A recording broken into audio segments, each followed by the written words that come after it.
Một buổi sáng ở chợ.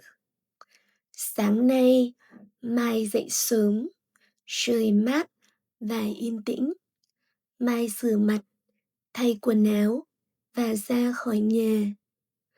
Mai đi bộ đến chợ gần nhà. Chợ không xa. Trên đường đi, Mai thấy nhiều người. Có người đi xe đạp, có người đi bộ, có người đang nói chuyện.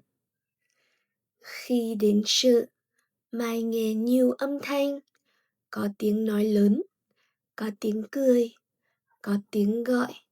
Rau tươi đây, cá tươi đây. Mai đi chậm và nhìn xung quanh. Bên trái là quầy rau, rau rất xanh. Bên phải là quầy trái cây, có chuối, cam và xoài. Mai dừng lại ở quầy bán bánh mì. Mai mua một ổ bánh mì nóng, bánh mì thơm và giòn. Mai rất vui.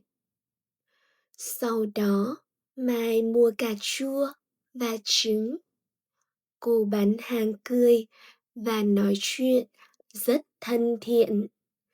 Mai cảm thấy thoải mái. Trong chợ có một em bé đang khóc. Mẹ em bế em lên. Một lúc sau, em bé cười. Mai nhìn thấy và cũng mỉm cười. Mai đi đến quầy cá. Cá còn tươi và sáng, nhưng Mai không mua cá hôm nay. Mai chỉ mua rau và trứng. Sau khi mua đủ đồ, Mai trả tiền và rời chợ. Trên đường về, Mai cầm túi đồ và đi thật chậm. Gió nhẹ thổi qua, trời vẫn mát.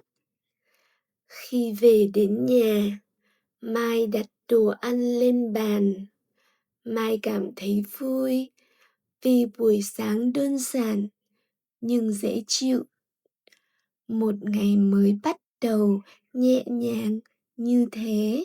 Thank you for listening to these slow Vietnamese stories.